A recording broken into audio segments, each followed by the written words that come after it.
How to reset your Plesk password. This tutorial assumes you know how to open the Plesk login page.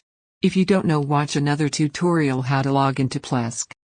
Now, open your Plesk login URL, such as https://example.com, port number 8443, in your internet browser.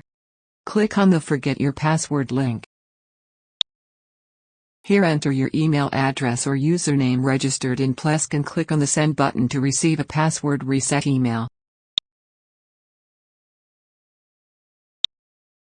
Now go and check your inbox, you should receive an email. Open the email and click on the link provided.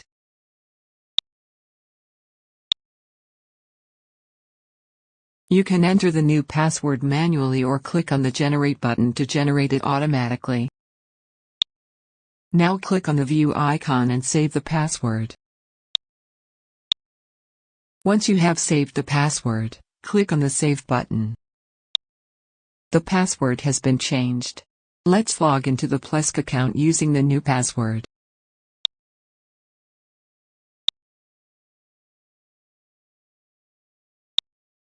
This is the end of the tutorial.